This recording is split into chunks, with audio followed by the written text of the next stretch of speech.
Woo woo. Ooh ooh. Hoo hoo. How you doing, girl? Great. How are you? Oh, you know, living the dream. LTD. LTD. Someone's got to do it. Yeah, they do. SGDI. That's right. Not everything needs an acronym. Why not? ISGD, baby. That's right, motherfuckers.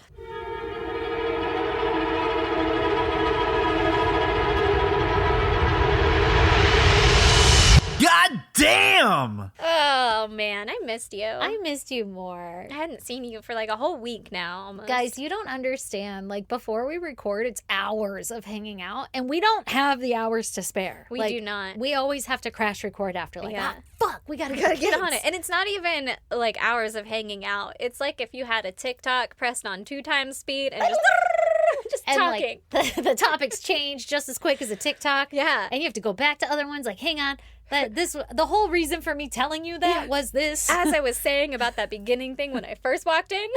And it just fills my soul with goodness. It like, we does. need to do it at least twice a week. At least twice a week because We need to hang We out don't have outside of the time. podcast. Yeah. I know, but we need to make time because guess what? We're the moms of our family, the matriarchy. Ooh, So we get to call the shots. we So do sometimes. We'll have to figure that out. Yeah. Barely ever, but sometimes. Well, Sometimes. Occasionally. Funny. What's your goddamn bitch? My goddamn. Well, it's not like real big or anything, but like this whole government shutdown thing. Girl, don't.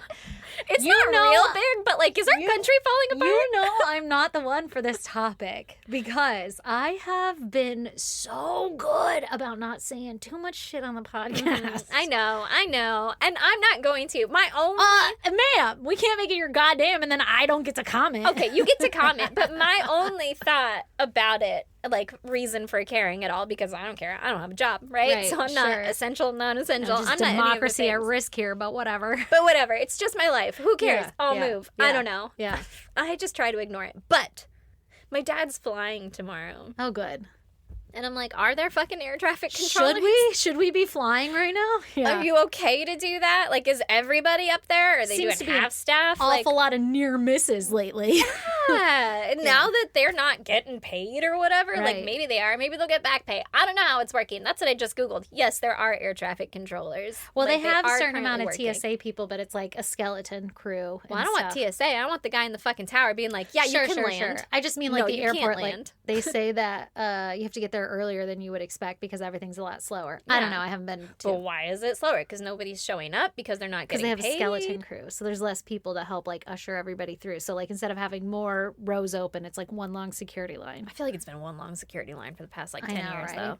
For sure. And then I guess the air traffic controller thing would be like, you know, not as many flights can go out when you don't have as many people helping to control the air. I don't fucking know. I didn't look into it that much. I would guess, but air traffic control apparently has been low staffed for a long time anyway. and Well, so I mean, we had a fucking Black Hawk helicopter get fucking nicked out of the sky in motherfucking Washington, D.C. yeah. Which I'm not entirely sure that wasn't planned either. Like, you can't talk me out of any of this shit. My conspiracy brain is at 100.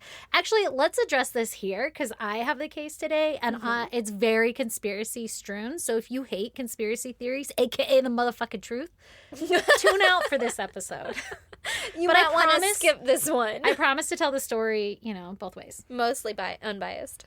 I don't know if I can go that far. But yeah, it's fucking crazy.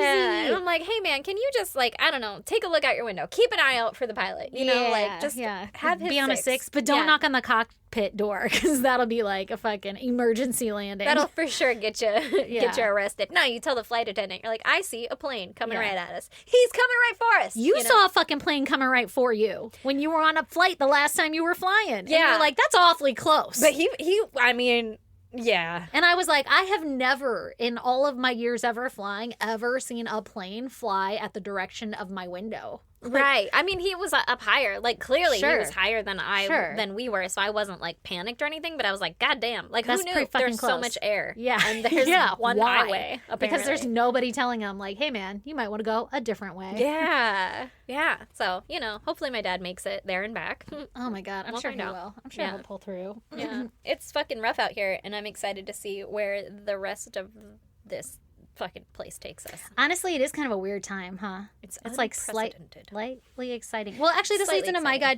goddamn too, because my goddamn was going to be about the protest, the No Kings Oh, protest okay, this yeah. weekend. or this last weekend. With the live artillery shells over the 5? Yeah, did you know that a piece of shrapnel hit JD Vance's fucking security guard, car? And everyone's like, oops. Good thing fucking somebody shut the goddamn freeway down. Anyway, so my whole thing was going to be the fact that the No Kings protest was going on, and I was afraid to go and be there because I'm a mom and I didn't want anything to happen. So I chose that instead I would support by driving by and honking my horn and blasting music and like cheering everybody on. And I did that, and it was so moving. It was amazing to see, like, even in our small little city, fucking so many people lined up on the streets. And it's just eye-opening of like, okay, this is crazy. This is weird. It's this not isn't just normal. what you see online, though. There are people that are normal, that are behind, you know. And all of that made me realize that I'm consuming way too much of this information on TikTok and everything. And I fucking deleted TikTok. And then you sent me a TikTok, and I re-downloaded it so I could watch the TikTok. You're welcome. I have been really Sucked good. you right back in. Exactly. But it made me realize everything I was spouting off about earlier, where like, you know, obviously the algorithms are built to give you more of what you consume. Right. And this whole argument of people are like wormholing themselves into like, you know, the echo chambers is so true. Yeah. Because I had to turn it off and be like, me knowing everything right away doesn't benefit anything. Yeah. And it just gives you anxiety and right. whatever. And I'm angry and I don't want to be angry anymore. Yeah. Yeah. So, you know, if anybody else is out there feeling that way, don't worry, you're not alone. It's totally fucking normal. It has to get better, right? Like, it'll go back to normal someday. I don't think it'll ever go back to normal. I think we're going to see a new different, but I'm hopeful that it'll be a good different. Hopefully. But we'll see. Democracy is slow. All right. So on that note, do you guys want to hear my case today? I sure do. All right. So this week I'm going to tell you about Suchir Balaji. Ooh. Have you heard his name before? No. So it's kind of a widely known one, and it's starting to pop up more because it's becoming more relevant in like the media and stuff. Okay. So you'll probably hear it a lot now that I mentioned it. Or I'm in an echo chamber. You know, either one. Either one, guys. Say, my TikTok is still just like crackheads and moms. So I am like building it back up to that, and I had to literally just take a pause. I was like, these things aren't funny to me anymore because like right now all I'm thinking is like that could be your last burger you eat. We're all our food chain's gonna be cut off, like fucking catastrophizing everything. All right, so Suchir was born November 21st, 1998 into an Indian American family living in Florida. Okay. Florida. Florida. At some point in Suchir's childhood, the family moves to Cupertino, California. Okay. Now, both of his parents worked in the technology industry, and so I'm assuming that's why they moved towards California, like Silicon Valley area, right? Yeah. And I'm pretty sure I'm right because that's how their fucking careers took off after that. Okay. So growing up, Suchir was inspired by his parents, and he took an early interest into like computer coding and such.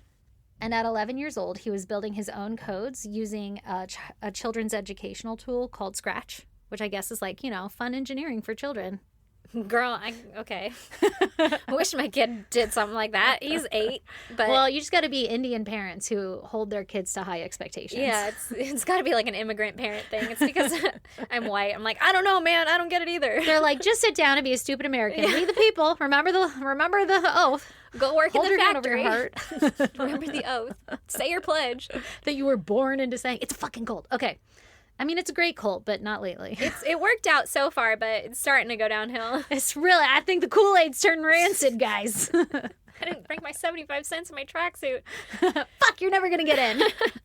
Okay, so at 13, Suchir had built his first computer on his own. Wow. And by high school, he was competing in the United States of America Computing Olympiad, where he placed as a finalist. Oh, okay. So I guess the U.S. puts on these competitions like who can code the fastest, which is a great way to find the best coders in America, right? To like run your government and shit. That's how they find whatever coders and shit. They're like, who can hack this system? Right. Anyway, can you come work for us? Yeah, anyway, come here. That was really good. Yeah. Exactly.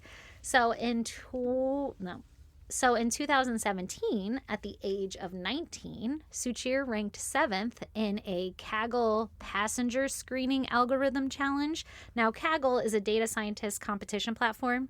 So, Kaggle. And then the passenger screening algorithm challenge was put on by the TSA. So the whole goal was like, you know, how can we get passengers on and off more efficiently or whatever? And his little coding whatever I guess they held a competition for that. And then obviously they're going to use it to apply in like airports and shit, right? They're just taking advantage of people and their Exactly. skills. Exactly. And putting it as a competition. Right. You could win $250 or a gift certificate. He actually won $100,000. So Oh, shit. These are real big competitions he's in. Wow, And he's okay. fucking 17. Like, that's crazy. Yeah, or however, that's cool. 19, sorry. So in the same year, 2017, he participated in the Pacific Northwest Regional and Berkeley programming contest, and he placed first in both of those. So, Wow. one more thing. The following year, in 2018, he placed 31st in the AMC International Collegiate Programming Contest. What happened there? Yeah, fell what off. the fuck, Suchir? 31st? Get it Jesus. together. Did he start smoking weed or something? It was international, so it wasn't just in the U.S. Oh, okay. So that makes sense.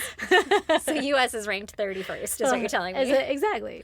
I don't know who ranked before him, but, you know. Yeah. So Suchir wasn't just, like, good at programming. He was, like, one of the best. Okay, All yeah. right? He was like number 31 in the world. Exactly, according to this competition. Mm-hmm. In college, he studied computer science, obviously, and he attended and graduated from Berkeley University with a BA in computer science. No surprise there. Mhm, The good man for is him. very well educated. Suchir placing in all of these high-profile contests granted him the attention of a businessman by the name of John Schulman, who just so happens to be the co-founder of OpenAI. Okay. And OpenAI, if you don't know, is the company that has created ChatGPT, Mm-hmm. the AI chatbot that fucking everybody uses.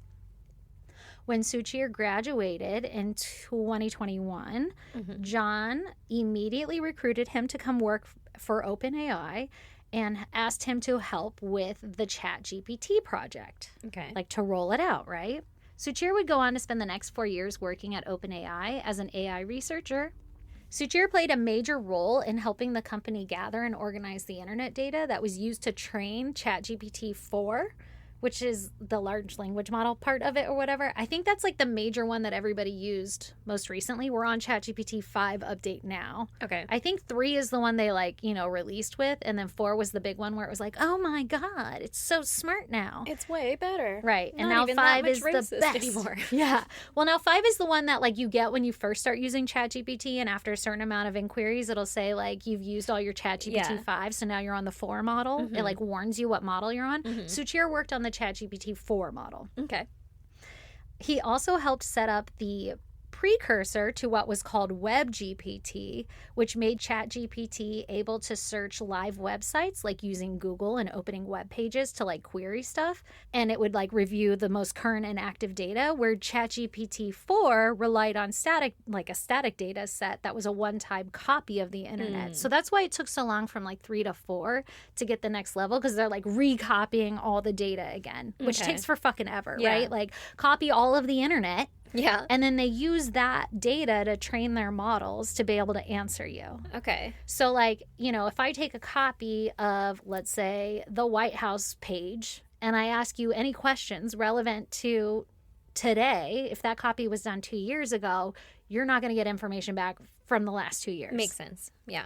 A lot of people don't know this when they're using it. So, like, I didn't know that. okay, I learned this when it first rolled out because I would use it, for things, and I'd be like, this is weird, it's giving me wrong information. And being a data analyst, I like looked into it and I was like, oh, that's fucking weird. I mean, it makes sense, like how Yeah. I thought it was doing live searches, but at the time it wasn't. It was just using like the static data set, which I was like, that's fucking terrible. They should let you know. Like, and Right, it's so funny yeah. because people This- now. All this data is from this Yeah, year. you need whatever, to know that. That's very 2022, relevant. May, Yeah. whatever. Yeah. Yeah, this is part of one of the arguments behind like why AI can be so dangerous, is because everybody just runs with it, and it's like, well, you're using stagnant data, so is that good for your business or bad? So I was using ChatGPT to clarify some things on one of the cases that I was researching, and I was getting so fucking annoyed because it would be wrong or whatever. Right. It would just say something like, and these two were arrested at the same at the same time. And I'm like, but wasn't that one already in prison? Yeah, And it's like, oh, got that great. wrong. It says it so fucking condescendingly, Yep. which it's not. I just read it condescending because I'm an sure it's asshole to myself. programmed that way. Yeah, but it's to like, make you feel a certain kind wow, of way. great question, and great catch, this and that. Like they actually were in prison. You're right, this and that. And I'm like, And then you're frustrated because you're like, this You fucking tool doesn't work. You told me the wrong information, though. So then you have to ask, like, fucking 67 clarifying questions. And then it's like, you're not on 5 anymore. Right. Like, that's why everybody... This is stupid. Well, that's one of the arguments for why people are saying this is dangerous. Because users aren't informed. They don't know of that. Yeah. Yeah. And that can be really dangerous, right?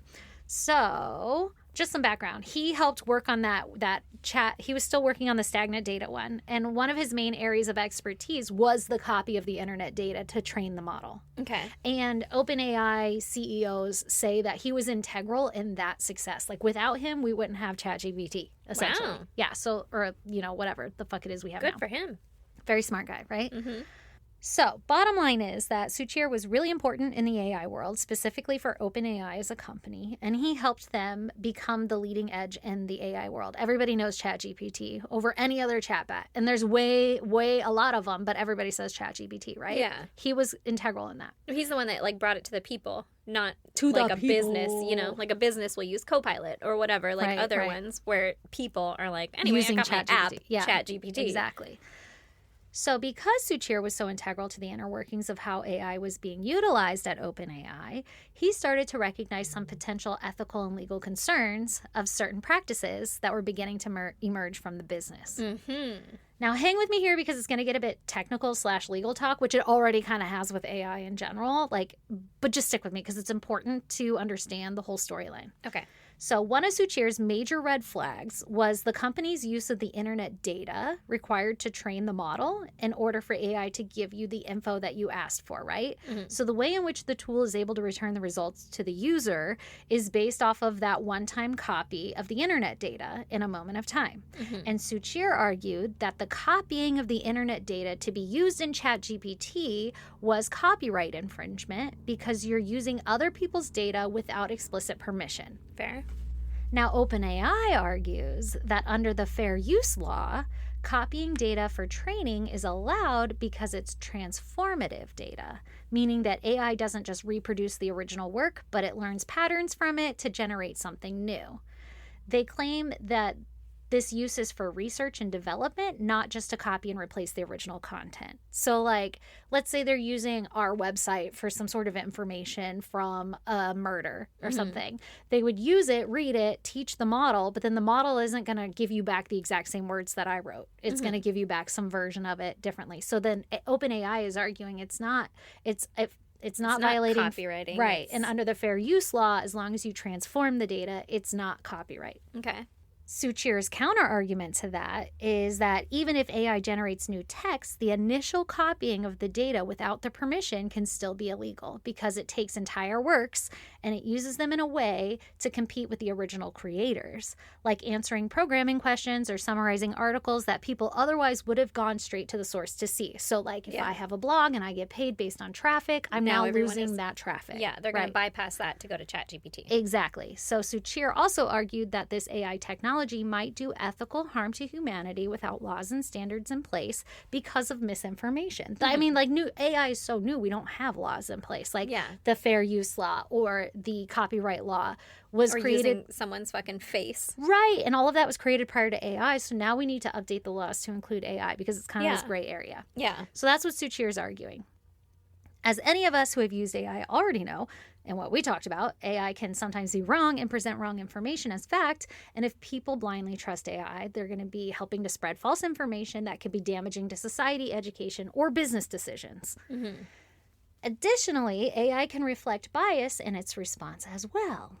Okay, I'm going to go off the cuff here for a second. I had just listened to a podcast about some CIA deflector, and he was saying that when he uses ChatGPT, it doesn't return the same results as, like, others. And it was specifically about his own information. And he's pissed off people in the higher up worlds, right? Like, he's a deflected CIA agent. Mm-hmm. And information on him is wrong. And some information on some other guy that he knows doesn't exist. So he's arguing that the people who run the AI control the data that you're seeing. So you can control the narrative, right? Yeah. Okay, so... especially if it's just a snapshot. Like, but don't snapshot any of these things that are on this list because... Right. And I didn't fact-check any of this, but that same CI deflector guy said that now ChatGPT is being written to be pro-Israel in its responses. Which, if you consider that all of these companies own their data sources they're allowed to do whatever they want with them. So you have to be really careful when you're using these to take it as truth or not truth, right? Like we're saying, like, I took that as truth and now my whole fucking story's wrong with our cases or whatever. Right. Well, they can control that. And if you piss off enough people, the powers that be can change it to like fit a narrative, right? And it's not that far off, trust me. Like working for fucking companies. Okay.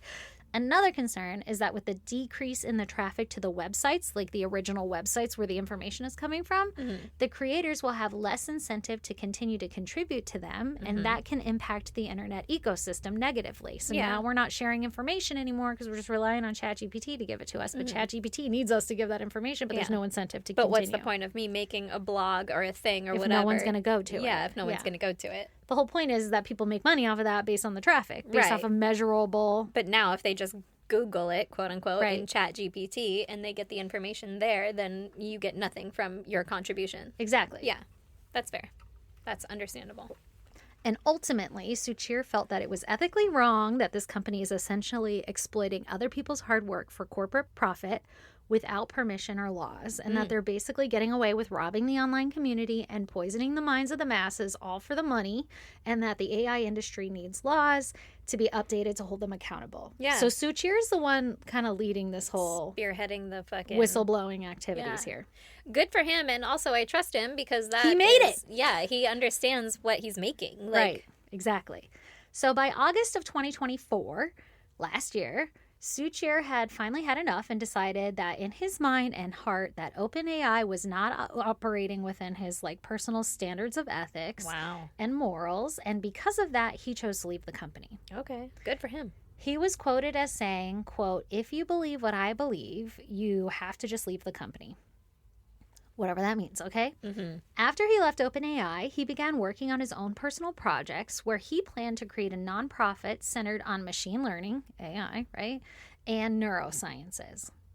Now, I find the neuroscience portion of his interest very interesting because not to get like too sci-fi or anything, but it's the fucking truth, okay? Well, that's what people are working on next, right? An implant or some bullshit. Exactly. The latest breakthrough in our understanding of quantum physics, we are starting to realize the parallels between the neurons of the human brain and how transistors work in these chips that we use for all of our technology.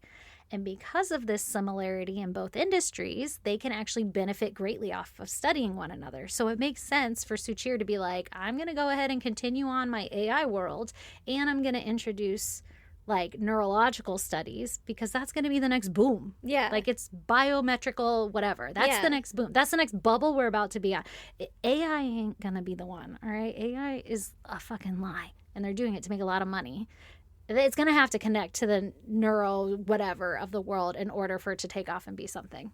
Because right now we're already seeing all the holes in it, right? Like I use it and you're mad. It's not even right. Which is scary if you're going to connect this to like fucking human bio brains, whatever. Yeah. So like you want it to be right. So he's blowing the whistle like, hey, they're fucking up. And he's like, I'm just going to go on my own and fix this whole thing. I was able to fix it there. I can fix it It's here. like, I know how computers work. I'm pretty sure a brain is fucking similar. Exactly. Okay. So because of the similarities in both industries, like I said, they can benefit by studying each other. So for example, I'm sure some people have already heard of this and maybe you have too, but researchers have studied slime molds, which are surprisingly good at growing paths that are the most efficient to reaching a food source. And so AI researchers have used this data to create AI approaches to optimizing networks, traffic flow, and supply chains. The way I heard about it was like, I think it's like Japan, somewhere in Japan, like Tokyo or something, they use the slime mold to map out their train routes to be the most efficient. So you have like a map and you put food sources on the major cities and you see which way the mold grows to understand, because it's going to be the most efficient way. And then that's where your train lines should go. Interesting. In tandem, researchers have also fucking weird. Crazy, right? So in tandem, researchers have been able to build a digital reconstruction of a rat's cortical column to stimulate how neurons fire, connect, and interact with the brain. And they can then use AI models to test hypotheses about learning, memory, and diseases, allowing the researchers to experiment digitally before they perform any experiment on like human beings or rats or whatever, right? Okay. So the idea being that we could learn so much about like our own illnesses and everything using this AI information and being able to connect it and see what the body's going to do, how is it going to behave and everything if we give it this kind of medicine or if we treat it this way, that way, and you're not actually having to perform it on human beings. Because they made a fake column. Right.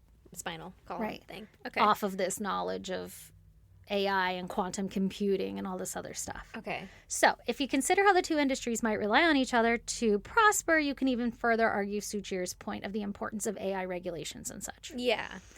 By the Yeah. Brain control? yeah, Yeah. yeah, I kind of want you to make sure you got that right. Yeah. Let's put some regulations on that so we And- can't just turn it off. Or have, like Right? fucking sleeper cells or some bullshit. Right? And I don't know shit about AI or anything, but from my perspective and just knowing the little bit I do know about the tech world, I fully believe that they would roll out an because a lot of the projects are usually like, we don't care if you hit the goal. You just have to have a product by the deadline. Yeah. That's what we're marking you by. And we can always have, you know, And we call it Addition. beta, and next year we'll Exactly. put a point two, and Exactly. it's even better. So the whole drive being you hit these deadlines for investors to gain a profit. Mhm. And that's how you get yourself in a shitty situation where I believe we're at in AI now. I don't have any proof or anything. This is my theory right here. Where we're at in AI where I think it's a bullshit product. I think it's the beginning of something great, but I think they're selling it for way more than it's worth. And the fact that people aren't willing to pay for a subscription, we're finally in the year where OpenAI specifically as a company is losing out on money now. So I'm projecting here, and they probably already have, that they're going to now go out and try to get government contracts or whatever to keep their business alive. Once the government's bought in on you, they're never going to let you die Right. because you're providing technology for them for our national security or whatever reason. So that's the only hope they have because it's a bullshit product. And it's not really actually AI, it's machine learning. Like, Yeah, so that's my yeah, theory. But, yeah, you know, okay. that'll get you killed for some people. But I don't think anybody listening is going to want to kill me. And also, what do I fucking know? I'm probably wrong. Okay, Good so, disclaimer. yeah. That'll save your life. Disclaimer, probably. Yeah, before you pull the bullet, be like, this bitch is dumb. oh it's yeah, not I worth- forgot. it's She's not a worth fucking it. idiot. Also, for the record, I don't think you're a fucking idiot. Thank you. I think I'm actually kind of smart, too. You went to college and stuff. But I do have an imagination. So And you keep do have that an in mind. opinion, so. And you're a woman, which is fucking dangerous. Double whammy. That's all right. You be careful with that. But I have a big mouth. Even worse. Or And- better. Hey. Hey, I was going to say it's better for me. I don't have to sit here and just stew on it. I get to spew it on you guys, and That's you guys true, can say yeah. I'm crazy. Push it out of your brain Right. into everyone else's. Right. Okay, so by the end of October 2024, Okay. he had been interviewed by the New York Times, where Suchir alleged that the products like ChatGPT violate the U.S. copyright laws, and that the chatbots are ruining commercial viability for these people who would make money on the internet, right? Yeah. Mm-hmm. So he's like, this is fucking bad. This is going to kill your fucking commerce. Y'all are being idiots. Yeah, get it together. Using it And when you irresponsibly. consider that, whatever, we'll get to that. I'm not even going to go there. Okay.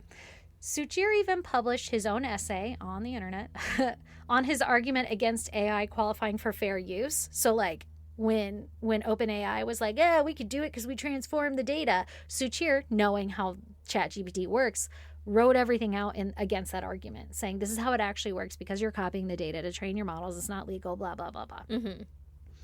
His open criticism for OpenAI, along with his new personal projects specializing in machine learning and neuroscience, Suchir is officially labeled an AI whistleblower.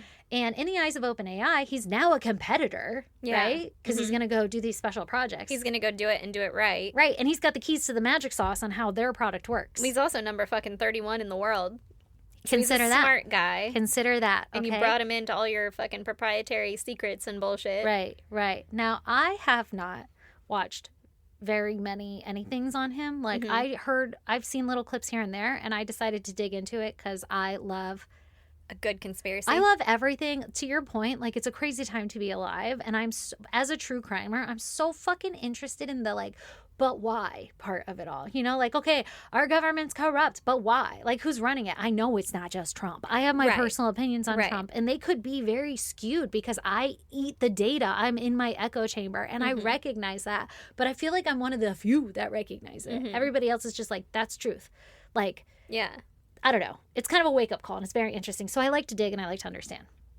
So that's kind of why I picked this. I'm more in the, like, I know that we don't know, but I also have the thought that we will never know. Like, I will never know in my lifetime. And so I think it's impossible to find the answers. And I don't dig in the same way. And I agree. I agree that we'll never know. But because I'm a smart girl with a brain and opinions and a mouth, I trust myself to look at everything and gain an understanding of what the truth is based off of the non-information, based off of the weird behaviors of others. I feel like, you know, like in that fucking Boondock Saints when whatever his face is like, and it was a firefight after he like dances through the whole crime scene. Yeah. I feel like that's me. Okay. So he's the fucking competitor with the keys to the magic sauce, right? Yeah. It was during this time that several authors and news publishers were suing OpenAI for copyright infringement. And weird. It's almost like they were breaking the law and gathering that information. It's almost like we're onto something. Almost like Suchir said. Right? And Suchir was being asked to testify against OpenAI in multiple court hearings. Oh, okay. And he agreed to testify. Yeah. He's like, fuck yeah, this is what I play for. I wrote this essay. Yeah. Let's go. Yeah. Do you Exhibit A, essay. Yeah. Exhibit A, I wrote this. I'm so smart. Listen to me. Yeah. So, cut to the end of November 2024. Okay. And Suchir plans to go to Catalina Islands. He lives in San Francisco at this point. Okay. And he's living, I think that's where OpenAI is located. That's probably why he lives there now. Silicon Valley, something. Right. Exactly. Right? Exactly. Yeah. Yep. And so he's living in San Francisco, and he's planning to visit Catalina Islands with a group of his friends. Okay. Just for funsies? Mm-hmm. Fun? Super fun. Oh, yeah. I thought you were going to tell me something for funsies. I was like, yes, tell me for funsies. Oh, no. It is a fun place. It is a fun place. Exactly. So his birthday was November 21st. Okay. And he was turning 26. Okay. So I'm not sure. He's a baby. If this was a birthday. I know he did all this shit before he was fucking 26. Man.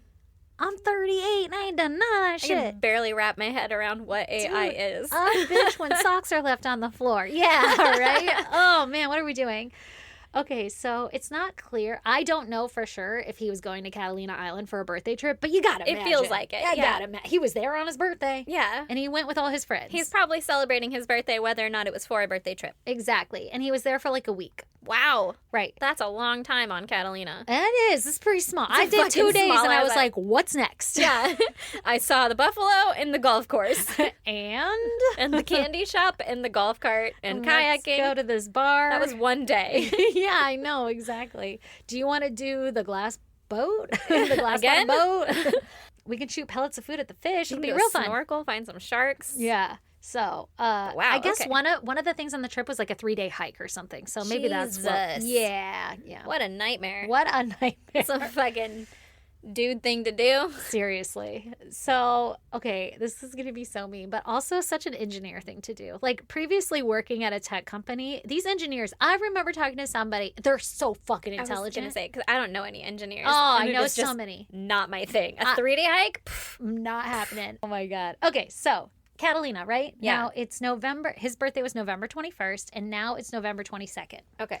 Suchir's mother gets a text from him around 11 a.m. saying that his flight was taking off because he's headed home. He's from Catalina to San Francisco. Taking a flight? Yeah, I don't know if he left out of Catalina. I don't think they have flights. He probably fucking, ushered like across the harbor and then flew out of fucking Long LA, Beach or wherever it is. Yeah. Okay. Fair. Anyway, so even that was that like a 45-minute flight? Yeah, it's got to be a really quick one. So 11 a.m., he's like, my flight's taking off.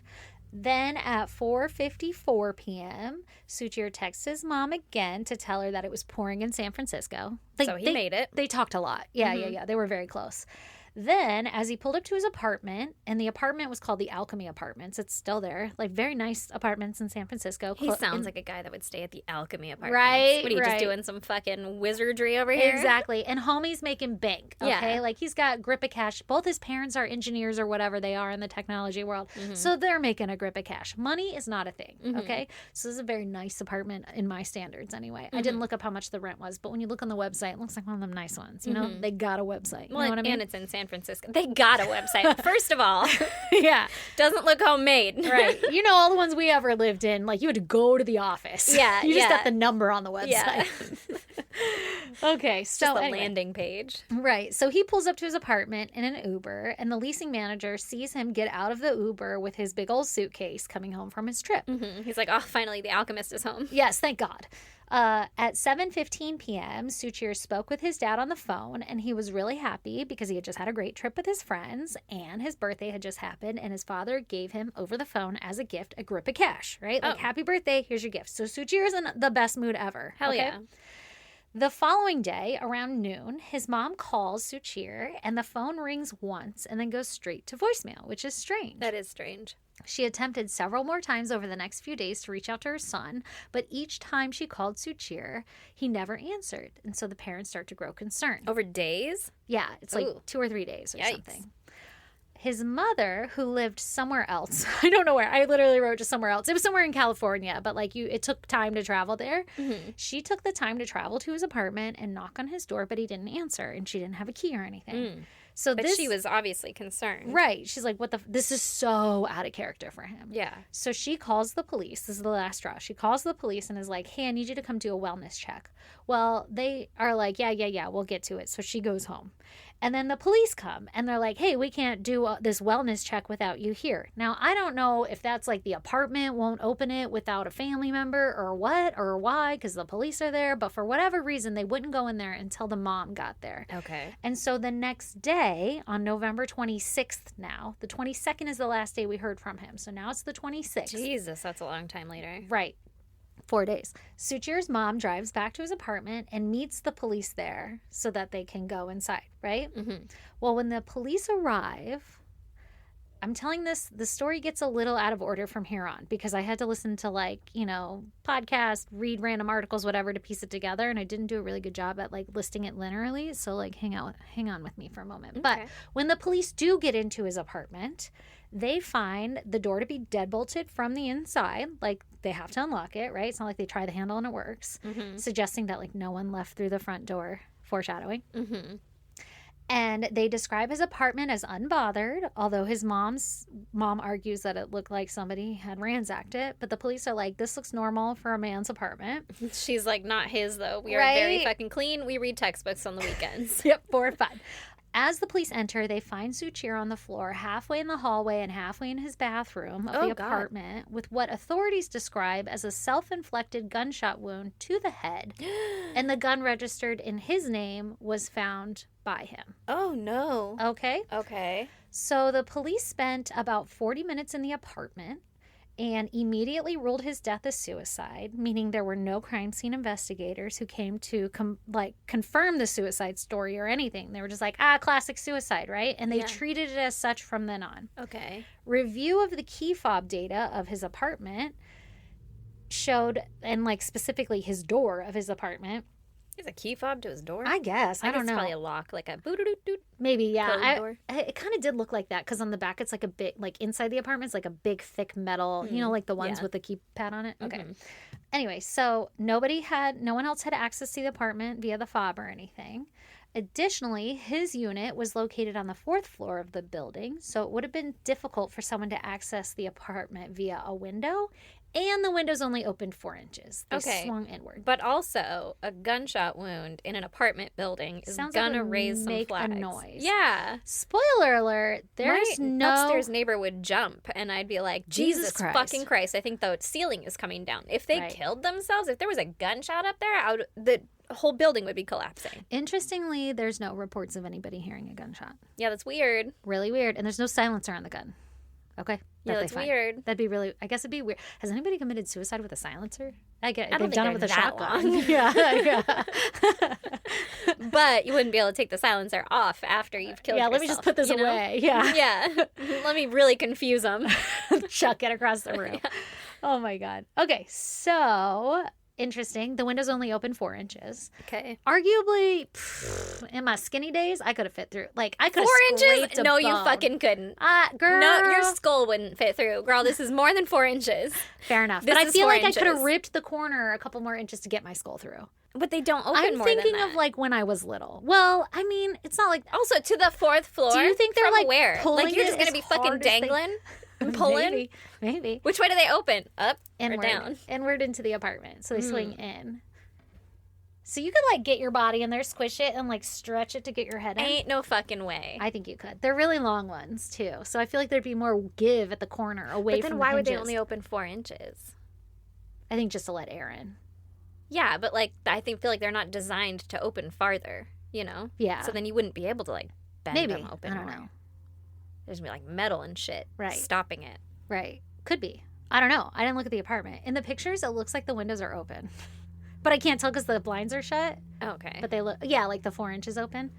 So were they open? I don't know. We don't know a lot they of shit. open in and There's also no- have blinds down. This doesn't make any sense. They're like the kind of Curtains? blinds. They're the kind of blinds that look like they could also be used for a projector screen. Oh, So those aren't okay. blocking yeah, shit. Like, yeah. And those aren't causing a ruckus. Mm-hmm, Also, there's no reports again or anything. This is all just off of news articles and a couple interviews the mom has given that we're getting all this information. So there's going to be a lot of open questions. But there's no other door to the apartment? No, there's just not the like front a sliding door, balcony. Now, some of the units had balconies. I don't think his did. I think his just had a bunch of fucking windows on the 4th floor. Got all that money and got no balcony. Right? But he was a single dude living alone. Maybe the balcony comes with a 2-room apartment and he only needed a single room. Where Don't are you know. going to bring the bitches? Don't. Check out my sick balcony. I'm on the 4th All he floor, needed baby. was a couch to read a textbook on with All his right. bitch. He's bringing the bitches to Catalina anyway. That's right, girl. So the police said that there was no evidence through video surveillance that anyone else had access to the unit except for Suchir. And when they reviewed the evidence on his computer in his house, they found that he had recently searched online about brain anatomy. Well, that checks out for his job. I really Not feel like if I shoot myself in the frontal fucking cortex. I say this later, but I feel like the police are trying to frame it as like, look, he was going to commit suicide. He was doing research. That's the But way when it sounded when you know said the it. background. Yeah. But that's the way it's sold. Is like, well, there was search on He was brain looking anatomy. at where his brain is in his brain. Like how to in his shoot head. it. Where's Like, the most effective way to kill yourself instantly? But they are also not saying, oh, he had this side business on neuroscience. Yeah, You know? he actually researched brains quite frequently. So if they're walking in and they're like, it's a suicide. Look, he was looking at brain shit anyway without knowing anything about this guy's background. Yeah, that's that's- what they're walking away with. Yeah, that's not good. So That's an false autopsy. information. Right? That's some Did you AI use- fucking did you use interpreting. ChatGPT to come to your conclusion, motherfucker? Yeah. So an autopsy was performed and found that Suchir had gunpowder residue on both hands. Both hands. Both hands. That's weird. So he's holding the gun with both hands when he offed himself. Okay, where was the gunshot wound? Do you know? In his forehead. Oh, okay. It'll describe it, but yeah, it's in his forehead, kind of between the eyes, but more pointed towards the right eye. So if you're right-handed, I guess you might. That would be the other way, pointed Oh, towards the yeah, right. like You'd going have to down. be left-handed. Yeah. To like So interesting.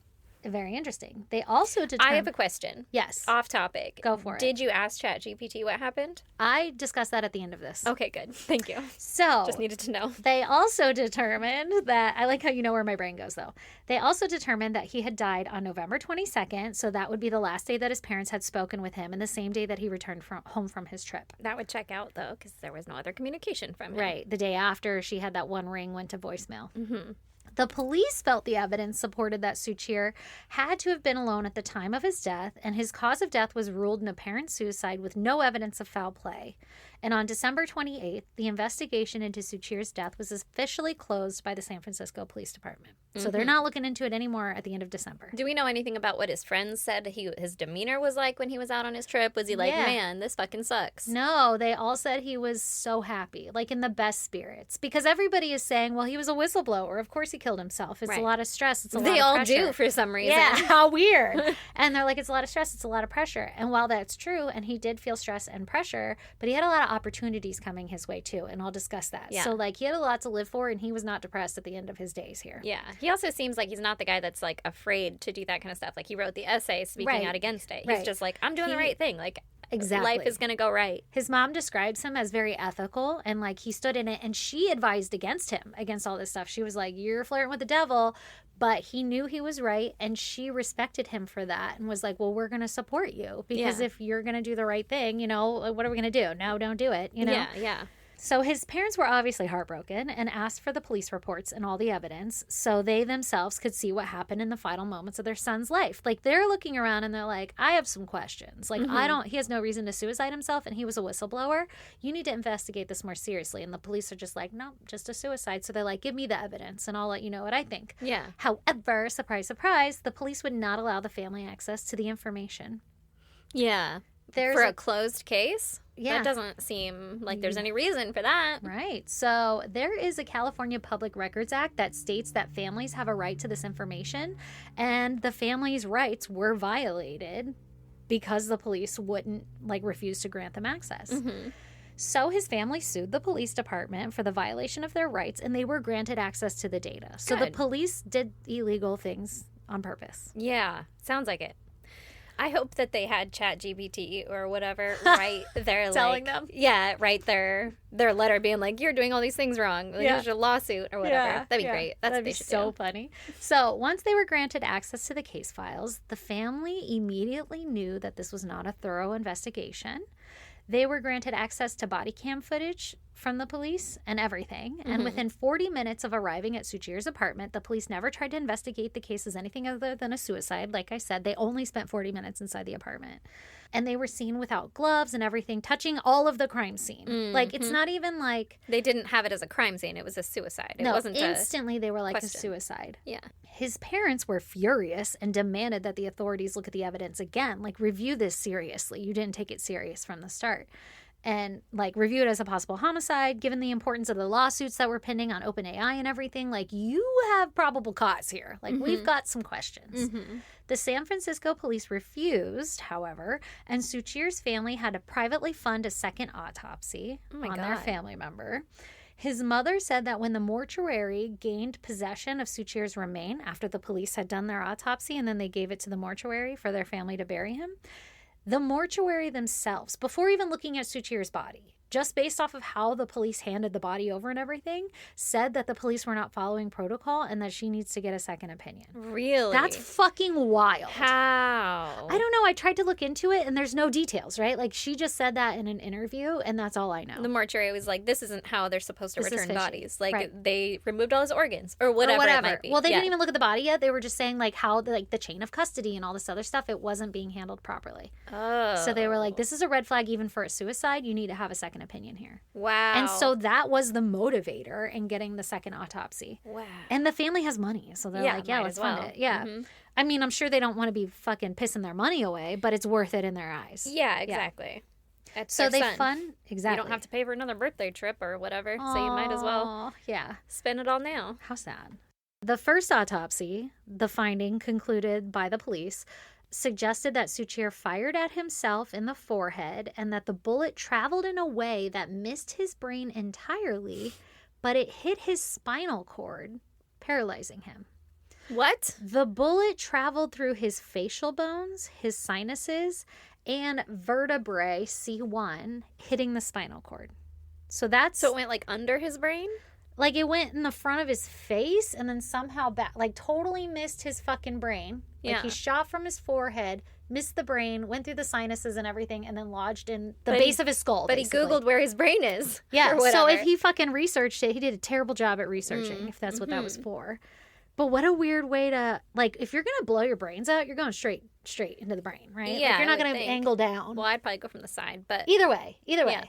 Yeah, first of all, you probably go from the side. You're not really going to go this way. It's an awkward way to hold a gun. It's a very awkward way. And you don't want it to fucking go the wrong way or something. Yeah. And then to angle it downward. That's weird.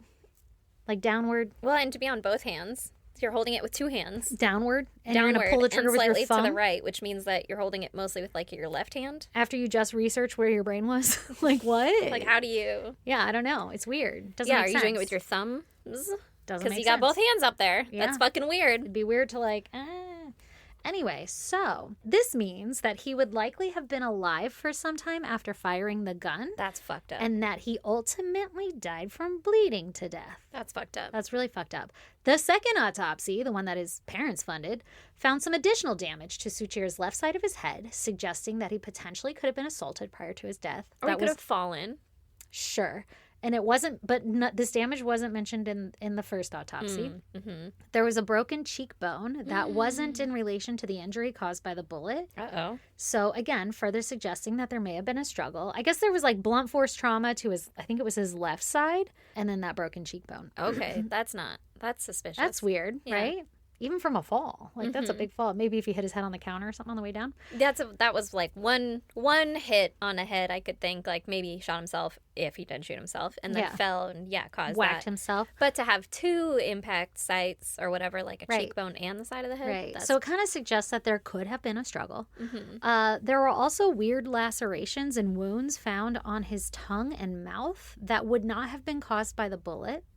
And they're not in the first autopsy. The second autopsy is like, there's lacerations on his tongue. That's weird. Why? I'll explain a theory. Okay. His mother hasn't released the second autopsy findings or any of the reports that she's been given. She's keeping it all for herself. She doesn't want to get fucking suicided either. Oh, sure. And she's probably trying to build her own case and get, like, the authorities involved, you know? Somebody that she can trust. Right. So like I said, all of this is off of interviews and whatever news stuff. So his family does also note that Suchir was in really good spirits despite having been under recent stress, like I said, from quitting his job and dealing with OpenAI and their legal issues. He was actively making plans for his future and had discussed going back to school for his PhD, along with his personal AI and neurological projects he was working on, which he was excited about. Which you could argue is what he was researching the night he died. That's how excited he was. Interestingly, I feel like the police cite Suchir's internet search that night of death as an argument supporting his suicide for the research of, like, where you're going to kill yourself and everything. But like we said, I mean, he was literally studying neuroscience. So, and the actual search was on, like, gray matter of the brain or something. So it was very specific. Okay. It wasn't like, how do you shoot yourself in the head most efficiently? Most deadly part to kill yourself. Let me ask ChatGPT. Right. So I can give you the wrong information. Oh, no. So his parents confirmed that Suchir had plans to speak at a future academic event, and he was getting giant job offers, like $1 million salary job offers. Wow. So he was excited. Like, things were he was at the peak of his, or the beginning of the peak of his career. And he's 26. Like, he's got the entire world ahead of him. Right. He was not suicidal. Yeah. His mom thinks that Suchir may have had some more damaging information about OpenAI that he hadn't gone public with, and the owners were aware of this, and that could have potentially made him a target. So, like, if you know something really bad is going on, and you want to blow the whistle, but you don't have evidence that support it, you're going to go for something you do have evidence on, which would be the copyright laws. Because it is kind of weird to go so hard on copyright laws and being like, this is the most ethical thing to do. So she is like, there was more to it that he hadn't come out with yet, but maybe during the whatever depositions or whatever he was going to have to go through. Say it, yeah.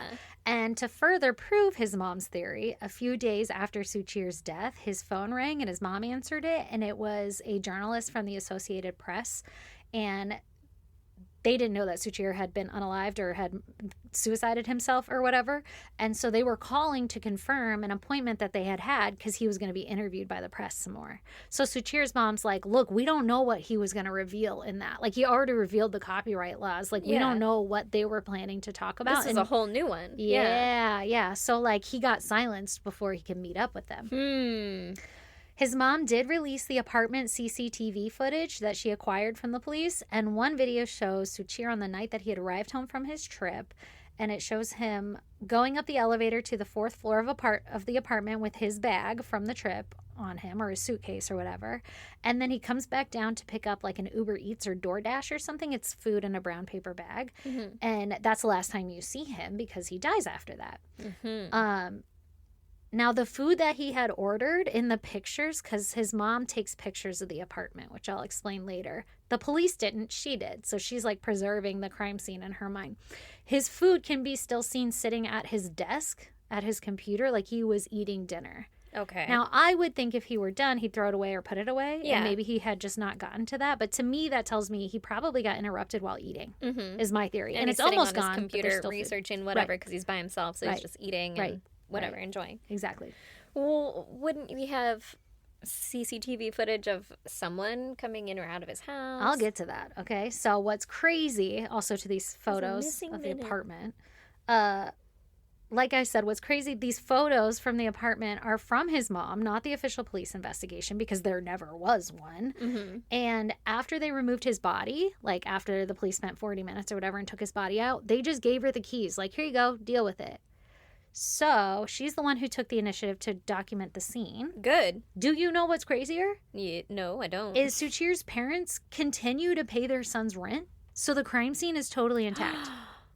And I couldn't find anything if it's intact to this day, but months after this, like in February of this year or something, she was still paying rent because she's still trying to get it investigated. Yeah. So, like, it's still there. Oh my God. That's fucking crazy. That is crazy. Okay.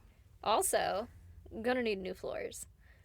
Yeah. Now I'm something more. That's got to be a biological issue. It's you know? 100%. It's a biohazard in there. Right? Like, Yeah. I don't know. Maybe they removed that part. I don't know the details. Again, all we know is what she says and what's available from fucking reporters. But wow, good for her to have the fucking I would not forethought fuck to do with that. his parents, honestly. They're not fucking Well, around. they had a fucking genius kid. You think they're I dumb? know, you I know. I think they kind of met their match here. So the crime scene, as it were, or his apartment is still preserved. But no crime scene investigator has ever gone through it or, like, you know, reviewed the blood spatters or anything because there's fucking blood. There's stuff to look at. Yeah. Well, they thought he bled out originally. Right. There's a lot of it. So back to I'm going to kind of jump around again. Sorry. But back to the camera issues. The camera inside the elevator that Suchir regularly took up and down had recently been disabled, which is weird. Mm-hmm. Yeah. Convenient.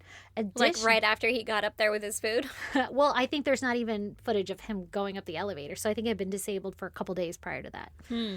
Additionally, the police were quick to say that no one came in or left his apartment, but as it turns out, there are 3 different entrances into the building, and only one of them have security cameras on them. Mm-hmm. So in theory, someone could have entered, but on the one that had a camera, nobody did. Okay.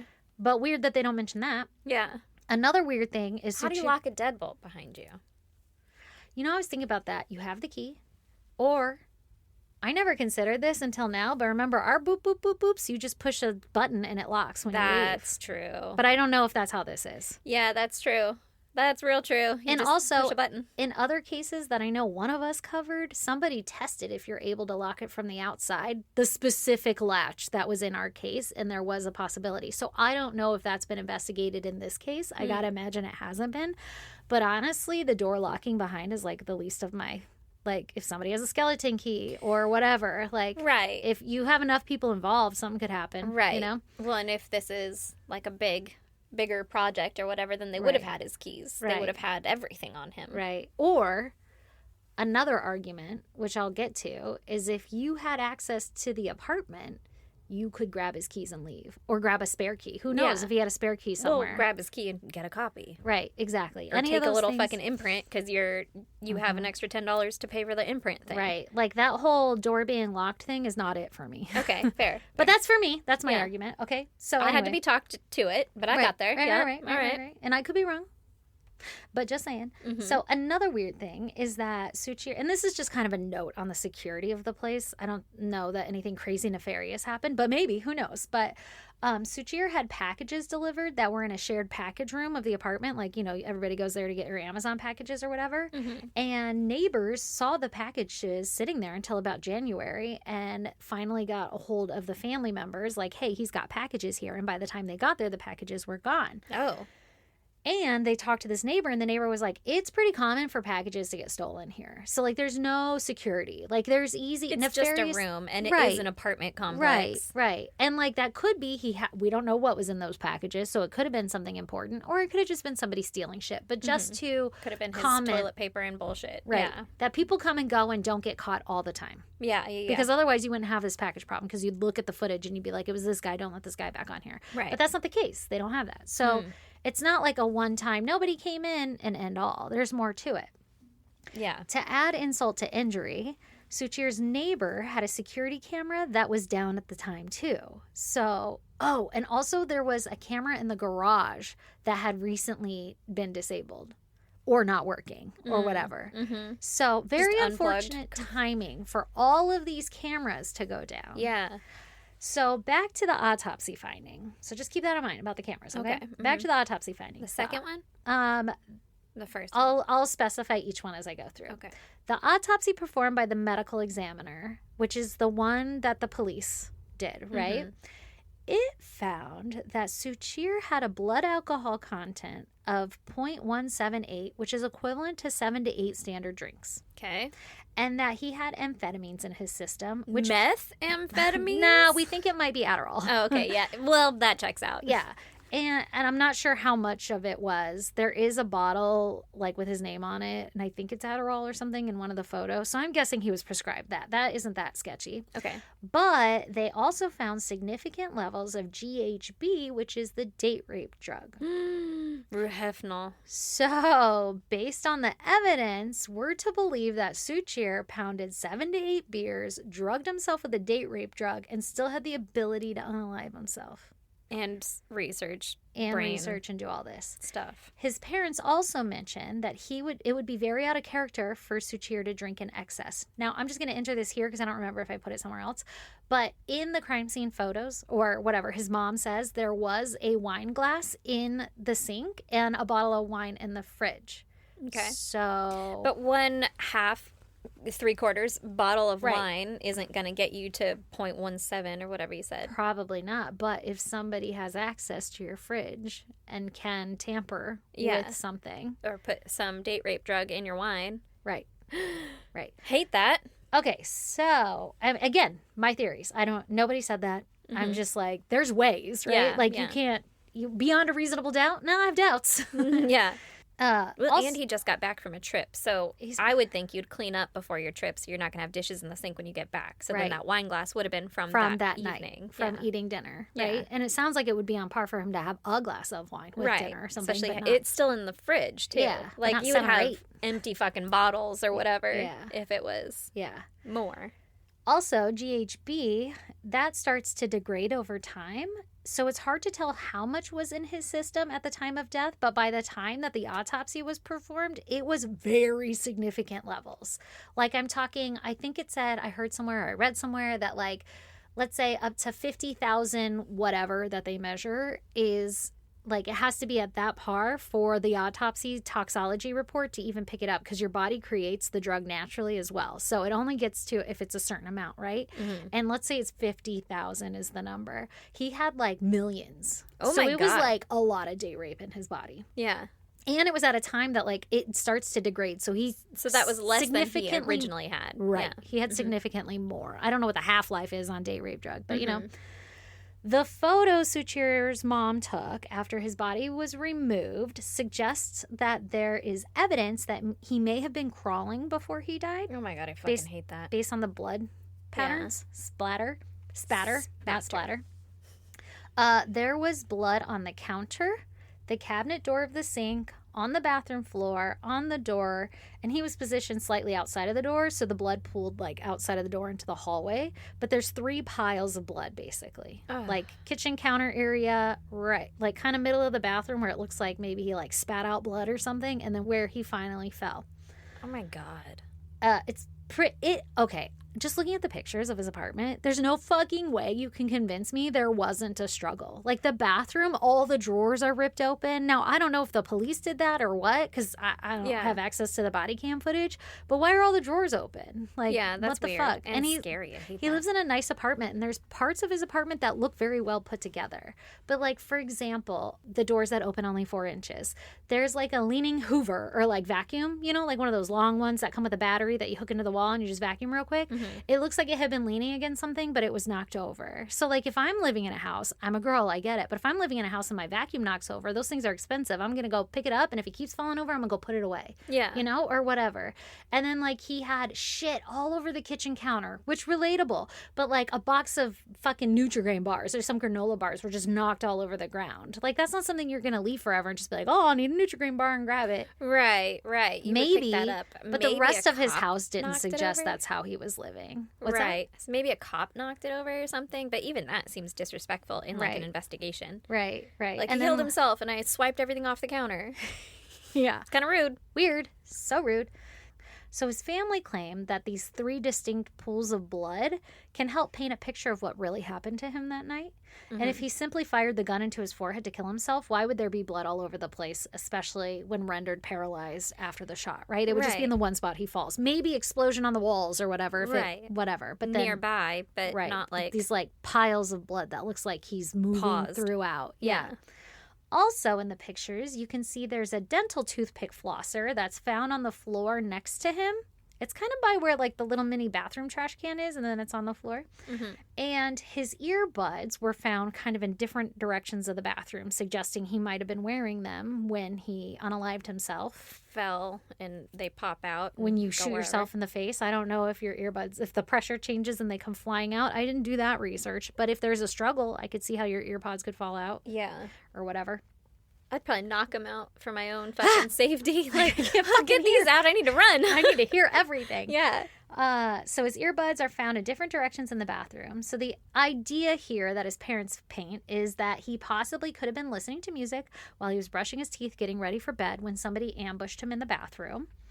The person likely slammed his head against the wall or something, causing those injuries to the left side of his face, the broken whatever, or punched him or hit him with something, you know? Yeah. And then it renders him unconscious or subdued in some way and forced him to use his hands to fire the gun at himself to make it look like a suicide. Hence the weird angle and all that other shit. It's unknown if the police had a blood spatter analyst come in, but if they did, we didn't get a report. And I doubt they did because they didn't treat it like a crime thought it was scene. a suicide, yeah. Also, Suchir's apartment appeared to be messy or ransacked, as if someone had been looking for something. Like I said, some things on the counter were knocked on the ground and whatever. And it was like, you know, there's a level of mess that you expect, but then there's some that's like out of place. Like I said, the shit knocked over. I'm like, if I got to consider, was there a struggle here? I see signs of a struggle. Yeah, assuming the cops didn't knock that over or whatever. But also, I would think they'd want like his computer or something, his laptop. Yeah. There is comments of a USB drive missing. And I'll talk about it more. It's not like I have a ton of information, but just to your point, if somebody needed to get some information, allegedly there's a thumb drive missing. Okay.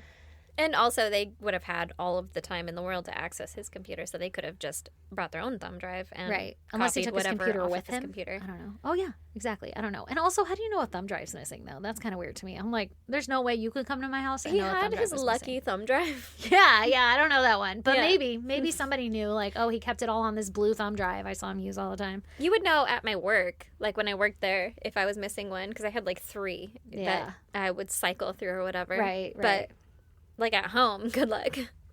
But like I would never know. Like your dad would never know. So that to me is weird. But I guess they know. So in one Maybe of it was like an engraved special one that his parents had bought him, you know? Like a weird weird This is smart person Suchir's gift. thumb drive. Don't touch. Don't touch. No girls allowed. Vital information. There's a whistle on it. Exactly. It's shaped like a whistle. This is my whistleblowing information. This is how I don't get them mixed up. Gotta keep it obvious. So in one of the photos taken, I guess it was in a photo, there's blood that can be seen on Suchir's knee, further suggesting that there was a scuffle or at least movement. Right. It'd be hard to get blood on your knee from. I think they describe it as like an abrasion. Like not just that there's blood, but there's a bloody abrasion. I don't know. It came from his knee. Right. Yeah. And again, that could be misinformation because I'm getting it from interviews and shit. But yeah, so like why would he have a scrape on his knee if he just shot himself in the face? That's weird.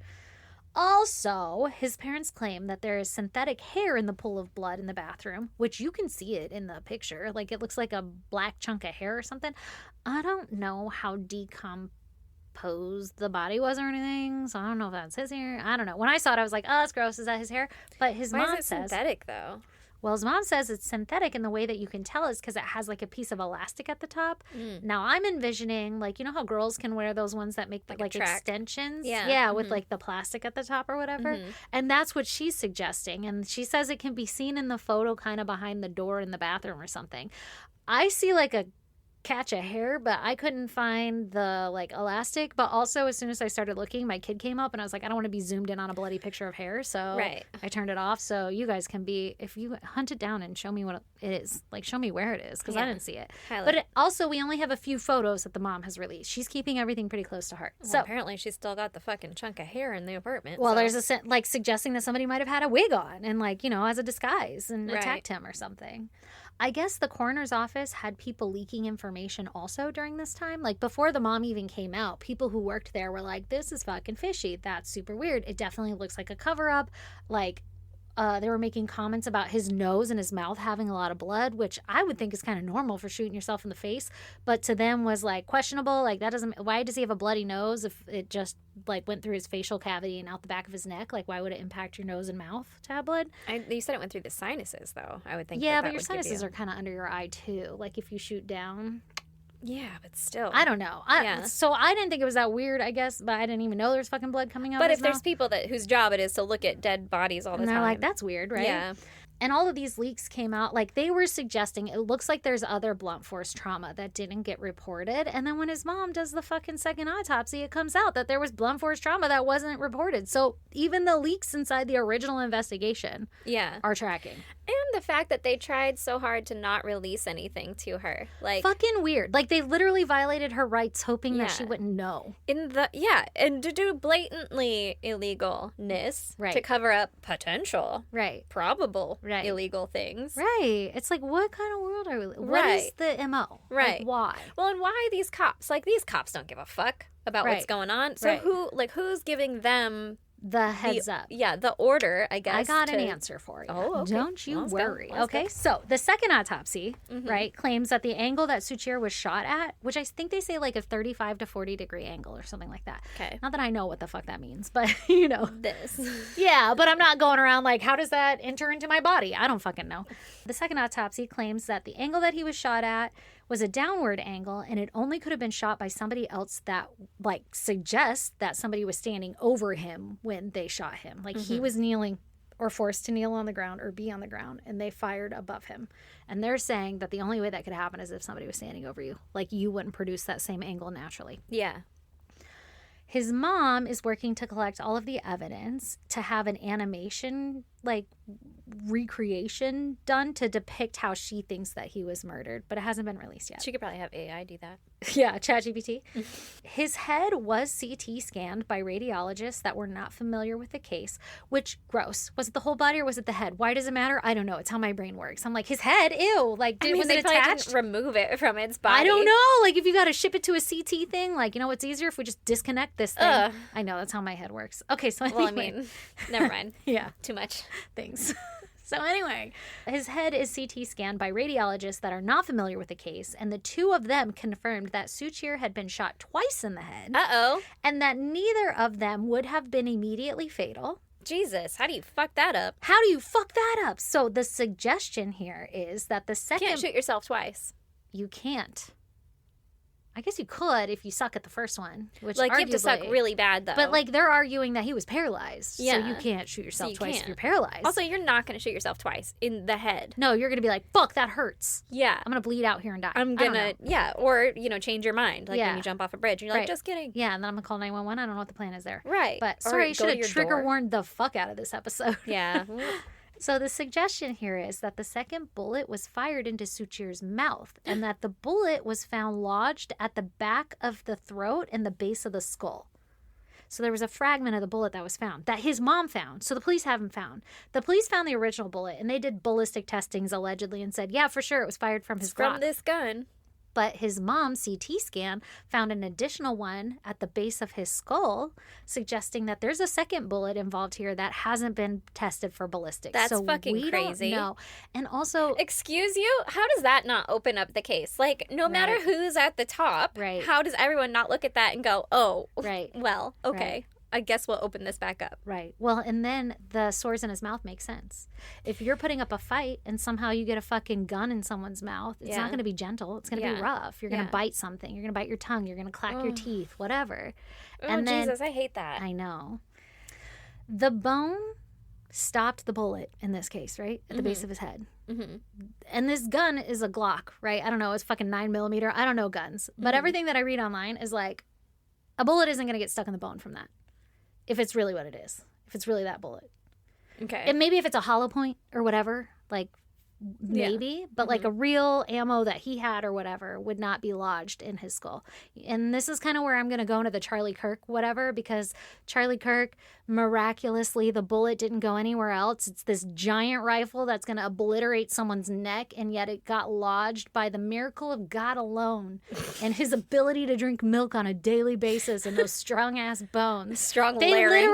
literally, in the coroner's report or whatever, literally states it's a miracle that the bone was stopped. And so now we have another miracle, guys. And the lights are flashing, so Suchir agrees. He's like, that's what I've been saying. Okay. Okay, so just keep that in mind. Yeah. Weird, okay? So the bone stopped, whatever, the fucking bullet. And the CT scan finds it. Additionally, as Suchir's mother reviewed the body cam footage of the officers, she noticed weird behavior from the police, okay? So this is all after the fact. She's reviewing everything, and she's like, I was there, and this is not what they told me. Mm-hmm. So, for example, they gain entry into his apartment, and she was left to wait outside the complex. She wasn't allowed to go in with them, right? Mm-hmm. And so she's waiting outside, and they find his remains, and then they go and talk to her again. Also, weird that they couldn't go in until she got there, but then didn't allow her in. But Really weird. I digress. Really weird. Really weird. Yeah. And she was left out in the parking lot. Like, she wasn't even in the fucking lobby waiting. She was in the parking lot waiting. Right. They come back to talk to her after they find his remains. And she asks, like, what did you find? And they're like, it's protocol. We can't go in yet. We have to wait for 2 more officers to arrive. And even the mom in the interviews is like, which I don't fault them. Like, they have a protocol to follow. Maybe they can't tell me because they think I'm a suspect. She doesn't say that part. That's my part. You know, like, there's a reason that they're not telling her yet. Like, so okay. But it's pretty fucked up how it evolves. So she waits outside. The 2 officers arrive, and then they come back out again, and she's like, what's going on? And they're like, we're waiting for 2 more officers. 2 more? 2 more. So you have fucking 6 officers at the scene? Right. And they're what are you like, going to do with 6 of us? and they tell her to They're go their home. supervisors. Yeah, right? Let me get the higher-ups, because this guy wasn't supposed to die. Or he was. I don't know. Who knows? So they tell her to go home. They're like, it's going to take hours before we're allowed to get into the apartment. You might as well just go home now. And But you had to be there for us to get here? Right. And she was like, absolutely not. I'm not going to leave. My son's safety is at risk here. And if you need your Because she doesn't know he's dead yet. No, they haven't told her at all. And she's like, if you need 2 more officers here in order to go in there, please give me their number and I will call them to let them know how urgent this is. My son's safety is at risk. And they're like, no, like, don't worry about it. Like, do what you want. Nothing to do with safety anymore. And then she sees the coroner's van pull up.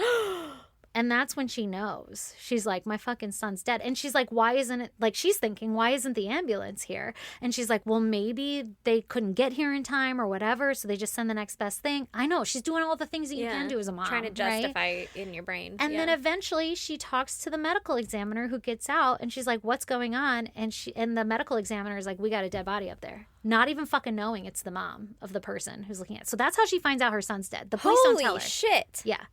That's fucking awful. And it was hours. Like, they only spent 40 minutes inside the apartment total investigating, but it was hours that she was waiting out there before she found out. Fucked up. That's so fucked up. So fucked up. And they refused to tell her. Well, and to say we haven't even gotten in, like, we can't go in. We're waiting for 2 more officers. We can't go in. Right. So the police just were blatantly definitely lying. and they were telling her to leave, so it's not even like they thought she was a suspect. No. And they're just trying to not let her know that her son is dead yet? I guess. And they thought it was suicide, so what's the harm in letting her know? Why? Fucking weird, right? Why? So the police were definitely stalling, which on one hand, they have protocols, but it's pretty fucking messed up in the end. Also, the gun on the scene, it wasn't initially reported by the police. So the police walk in and they're like, it's a suicide. But guess what, motherfuckers? They didn't see the gun because the gun was under Suchir's leg. So why did they think it was a suicide if the gun was hidden under Suchir's leg? It wasn't until later that the medical examiner came out and said, oh yeah, we found the gun when we moved his body. Yeah, that's weird. So what the fuck? Like, if you shoot yourself, you have the gun Right, with you. right, Usually still near your hand. right. It was found under his leg. And his mom suggests maybe somebody stashed it there, right? Like tucked it under him or something. I mean, he could have fallen on it, I guess. Could have, yeah. It's a weird place to stash a gun. But unless it was after the fact And of it's like, and just then put it put near this him. under here. Yeah. Like a cop doing it. I don't know, but it's weird. Okay, so like if you don't see the gun initially, why aren't you going to put gloves on and treat it like a crime scene? Do your fucking job. Right. Like it's clear that he was shot in the head. Right. And you think it's clear that it's a suicide, then you would clearly have the gun. Yeah, and to your point, if the police don't give a fuck, why not do your job right the first time? Right. Are you that incompetent? Right. I don't believe so. Like, why? There's why? no way you're that incompetent. Why lie? Yeah. Why about this kid? Why not just treat it like every Any other case. thing? Well, then that would suggest that they know something. That's weird. And that you're covering it up for a reason. In the wake of Suchir's death. In the beginning times. In the wake of Suchir's death, his family reached out to OpenAI HR and for like the 401k details and all that. Mm-hmm. And at that point, no one from OpenAI had come out and talked to the family, despite this being like major headlines and everything. Yeah. OpenAI gave a PR announcement after his death saying that they were supporting the family and that they were devastated by the news, but they in fact had done nothing for the family. They never reached out. They never asked if they could help or anything. They were just like, we're supporting the family and we're horrified by this. Mm-hmm. Sam it's just Altman. one of those thoughts and prayers Instagram posts. Right. Now, Sam Altman is probably a name you've heard a lot. He is like the CEO of OpenAI, and he was on the board of directors for OpenAI, and his fucking own team voted him off. Oh, okay. I don't know anything about him. Okay, I'll go into it a little bit here. So Sam Altman, just to introduce him, he's the CEO of OpenAI, would have been his boss, Suchir's boss, essentially. Okay. And claims to have known Suchir, only later to find out that he didn't really know him at all. But anyway, so Sam Altman reached out eventually to the family and said that he wanted to talk to Suchir's parents. But at this point, they suspect that he's heavily involved in his unaliving, so they're like, we don't want to fucking talk to you. Mm-hmm. Like, we're good, but... My lawyer says I shouldn't talk to you. Right. OpenAI then tried to get his parents on a Zoom call under the guise of discussing the stock options that were under Suchir's name. And his family... So they're just going to try and buy him off? Let's make this all fucking happy with flowers and look how much money you're going to get. I'll give you so much fake money into my company. Right. That'll probably go under in a year and a half. Speculating. I don't know. Maybe not because I have government contracts, but I digress.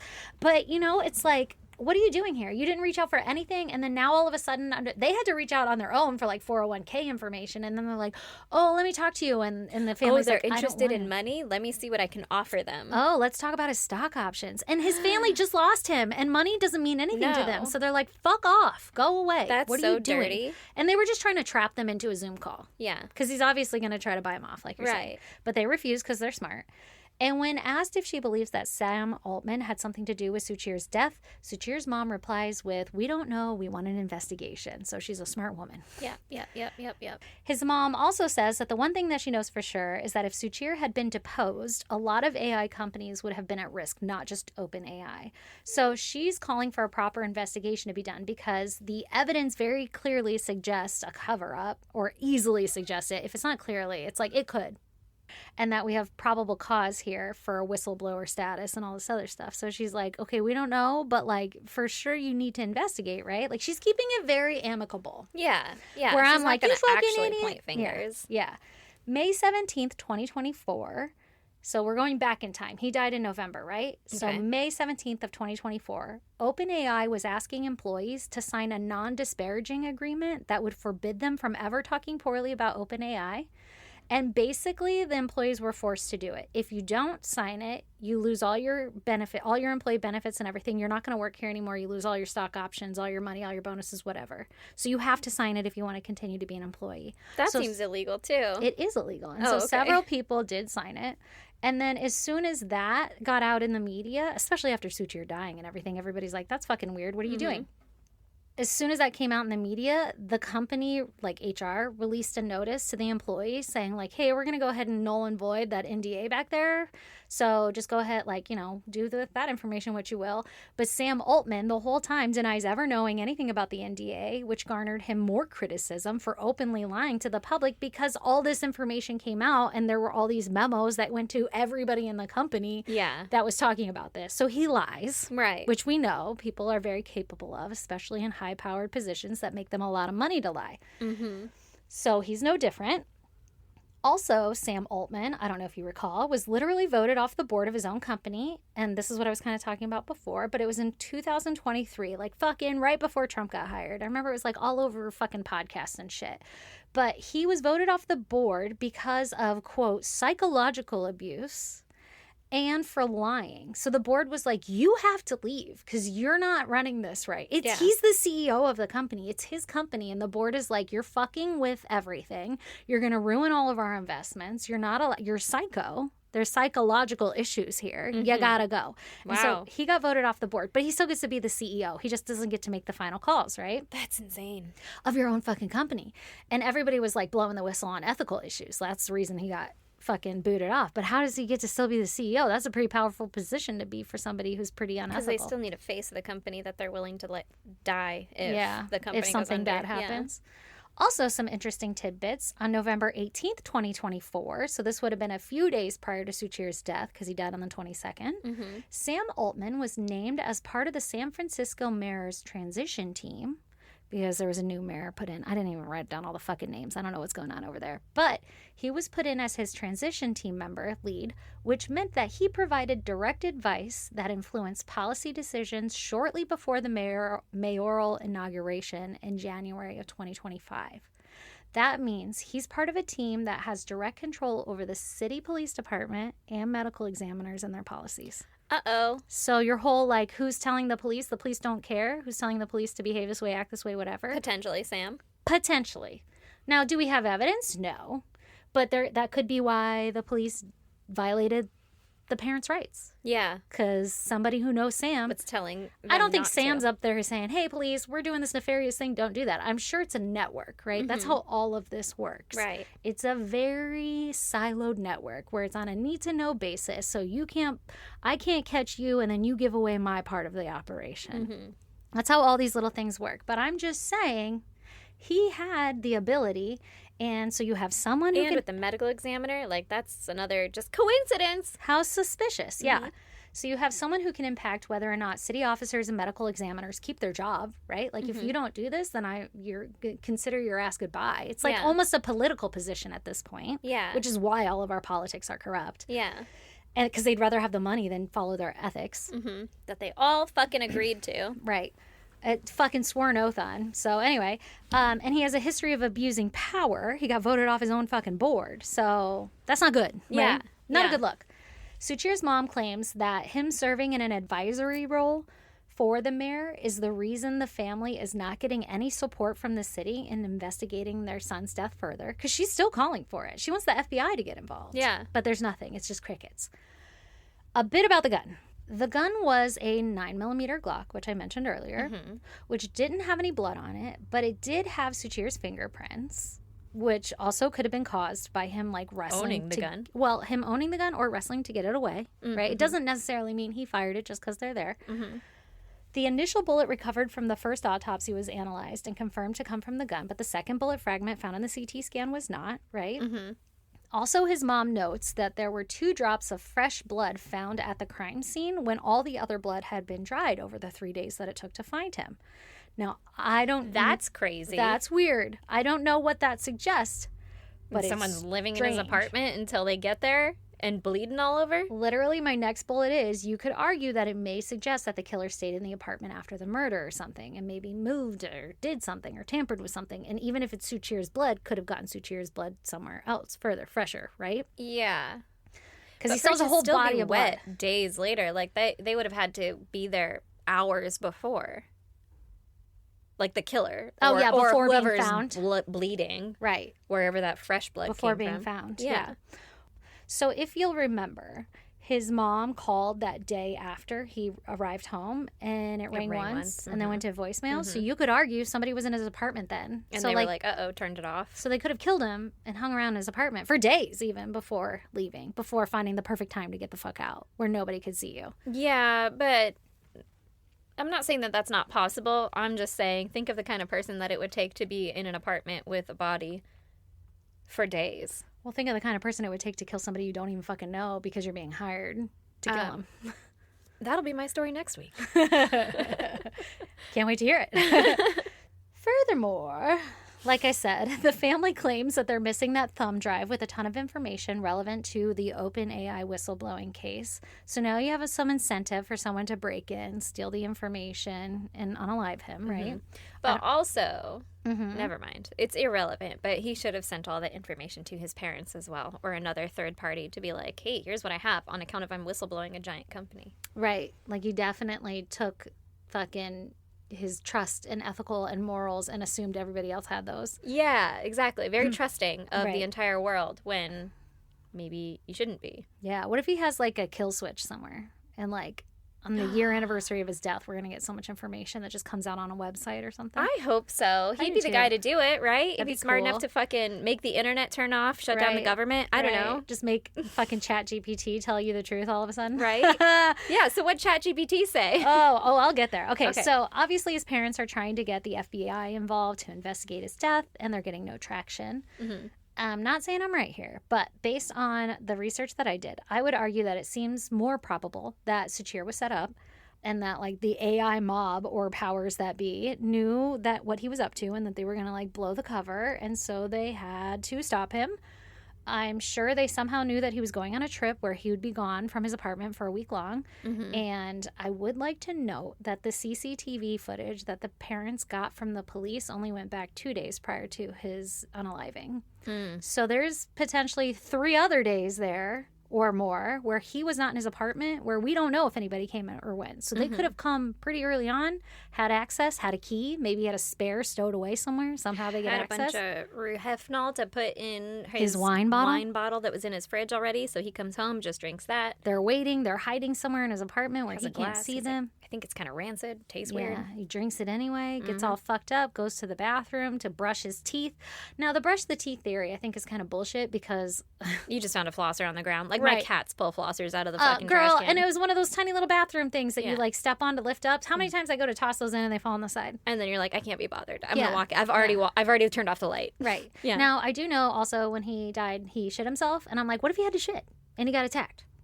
How unfortunate. I think you just shit yourself when you die. Like all of your muscles. I think so too. Thank God. But still, you never know. Yeah, like we don't know. So he could have been going there to poop. Yeah. Right. Okay. But his pants weren't around his ankles, so.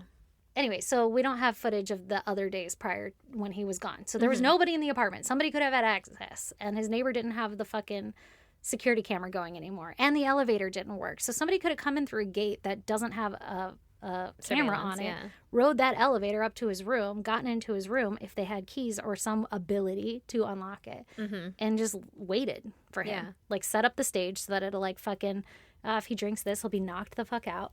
Or his food could have been laced. We don't know. None of this has been tested, right? Yeah. Like, we don't know where it came from. You could speculate wild ideas. The fact that he had that much rape drug in his system, though, is pretty fishy. In itself. That alone, I feel like, gives a new Right. Like, we should investigate this. Right. So, like, if he gets up and goes to the bathroom, brushes teeth, whatever, he gets attacked, gets hit on the side of the head, gets fucking brought to the ground, either is shot then, and then is rendered fucking knocked out but not dead, and then they put the bullet in his mouth or the gun in his mouth and pull the trigger. One of those shots being where they hold his hand on the gun to make it look like he unalived himself. Like, I could see a scenario where somebody's trying to unalive him and be like, fuck, it didn't work. I got to do it again. What's your backup? Put it in the mouth. It's harder to find the entry wound. I guess. I feel like I'd probably just wait. Or they could go either way. You know, like the mouth one could have been first. I don't fucking know. I'm just saying. There's enough evidence to speculate. And like you said, the date rape drug is enough to like, it's kind of weird. No one does that to themselves. No, especially if you're in the middle of researching. Yeah. Right. So he's like, actually, I take that every night before bed. Right. It helps it's the only thing that makes me sleep so well. Either way, shit looks suspicious. Yeah. Now, there is a petition that you can sign online on change.org to support the family to demand a more comprehensive investigation be done on his death. Yep. I'll link that in the show notes if you want to go sign it or whatever. I don't know what those do other than just let the fucking mayor know. I don't know. Let everybody know, hey, we're all kind of concerned about this. Right, exactly. But there's that. I will state, and this is the part I was telling you I mentioned, I will state that while researching this case, I used ChatGPT a lot. And it was never able to give me detailed info that I would ask on. It would be like, doesn't exist. And then I went to Perplexity, which is the first chatbot I started using because I had heard early on that that's like the most ethical, blah, blah, blah. I didn't do any research. I don't fucking know. But I used Perplexity, and it gave me all the fucking answers. Uh-oh. So, for example... Por ejemplo. When asked about the bullet fragment on the second autopsy, ChatGPT returned no results, saying like, oh, there was no second autopsy. There was no other bullet fragment found, where Perplexity gave me all the information because I had heard it in an interview and I was like, wait, what? I didn't hear anything about this. So then I went to Perplexity, gave me all this tons of information. And I'm like, oh, that's weird. And then when asked if a CT scan was performed, ChatGPT denies it while Perplexity confirms it. So again, just furthering my whole argument that these companies own the data set that's feeding your bot. And if I'm OpenAI and my previous employee is now dead of what we're calling suicide but is being investigated, I'm going to go ahead and remove any of that information in hopes that people use my tool and are misinformed. And just for some perspective, if OpenAI were to be determined as having violated the copyright laws that Suchir was accusing them of, it would crumble the business, which generates billions of dollars, but it would be forced to pay billions back to the creators that it stole from. And that wouldn't be good for our corrupted tech bros that need the money. Right. So there's a lot of incentive to keep him quiet. Billions of incentives. It all goes to money, right? Money's the root of all evil.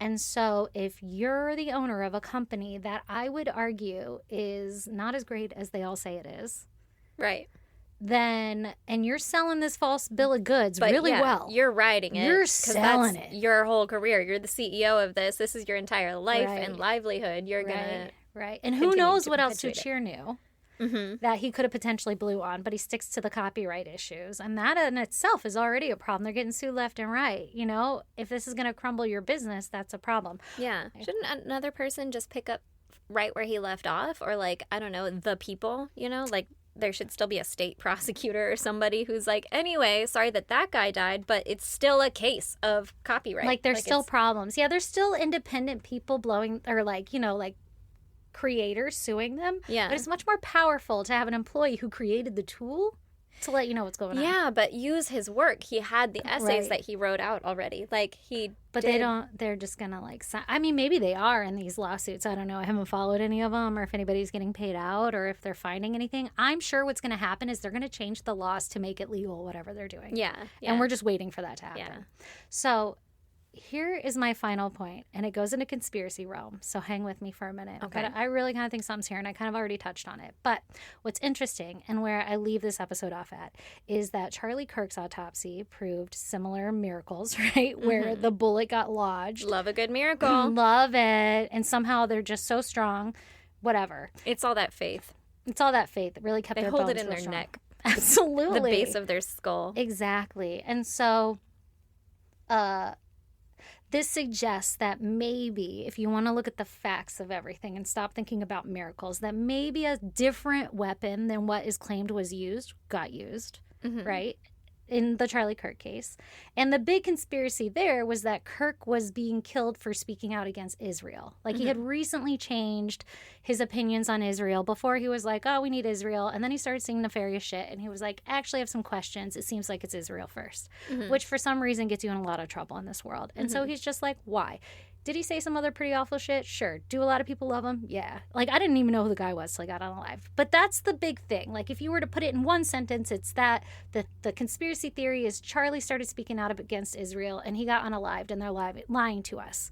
Because he couldn't tell the masses, all these impressionable young Christian men, that Israel was bad. They need to believe they're good for our politics, right?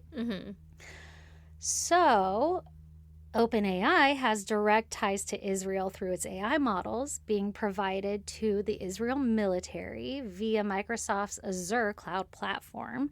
And these technologies are used in intelligence and targeting operations, despite OpenAI's stated policy against weaponization of their tool, but it changed its mind under the guise of national security.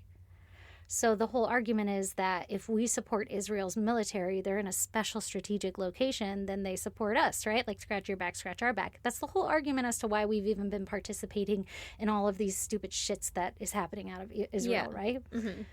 So in essence, if OpenAI were no longer a profitable company, this would directly impact Israel's national security because they're supplying the technology and everything. So further evidence to suggest that Suchir could have been Pissed hushed. off Israel. Yeah.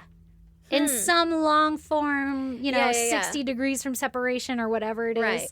That was just my last little piece. I was like, does Israel have any stake in the game for ChatGPT? And if you'll remember at the beginning of all of this, I said, I kind of think it's a bogus product that, like, yes, it is AI, right? But it's not what they're selling us. Like, working at a corporation where they're like, use it for this, use it for that. Like, it's really being shoved down our face, and it's really weird.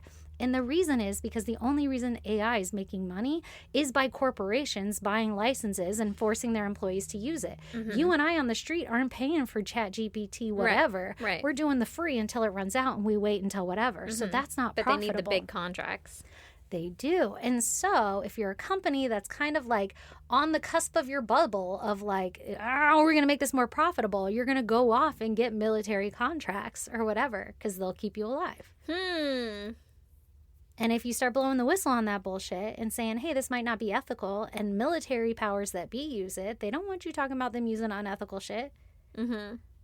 Yeah, don't shed light on all that. So I'm not saying I'm right by any means. I'm just saying if Asking you the question. look at something long enough, that's weird. And why can't we reinvestigate it? Yeah. And can we do so with non-corrupt individuals Yeah. who actually follow their oaths? Yeah. Which seems to be a very difficult question at this time. Well, it seems like Sammy needs to step down too. Like you've made your peace, you've made your money. Maybe just step back and Right. let ethical people be in charge. But that of doesn't get you whatever. money. Yeah, I guess And it we're seeing doesn't. it everywhere. And now we have a president who is like, yay, those people. Let's give them a pedestal and let them make decisions. Yeah. And they're like, yeah, you can do that because I get $1 billion. And we're like, but I need Medicare, Wait, I need school lunches and shit. And they're like, my pocketbook doesn't care if you die. Yeah. Yeah, it's really crazy. God damn. God That was damn. intense. I'm sorry for the long episode. I'm really excited to have learned about that. I didn't know anything about it, actually. You said that it was a very well-known case and everything and blah, blah, blah. But I had head in the sand completely through. Well, it's only known in the fact that he's a whistleblower of OpenAI and he was found suicide. That's all that's known. And then his mom yeah, but even just that I hadn't heard now- about. Like, I heard about the Boeing guy, Yeah, But yeah. then I... This was like right Dropped after off. the Boeing guy. Like same year. I think that was last year, like mid-year or something. Mm-hmm. And then obviously this was in November of last year. Shit's crazy. And I remember hearing about it. And my first thought was like, he didn't get suicide. He didn't suicide himself. I didn't even know anything else about the case. And so that's why I looked at it. Like, did this guy really commit suicide? And then I fucking lost years of my life. Anytime there's a whistleblower that kills themselves, like, it Right. doesn't make any fucking sense. It doesn't make sense. Stop doing that. Right. Also, I doubt I'll ever get us in trouble because there's so many other people saying the same shit. Yeah. Well, for the record, you don't plan to kill yourself, right? Fuck no. As much as I bitch about life, I love it. If I end up suicided, you better investigate the fuck out of that. I'm sure will. you'll get nowhere because we have no pull in this town. I know, right? God, especially here. I'll be like, my husband's on the board of the Little League. Oh, Anyway. God damn. God damn. If you guys want to check out pictures pertaining to our case, you should go on our social media. We're on Instagram, Facebook, X, TikTok.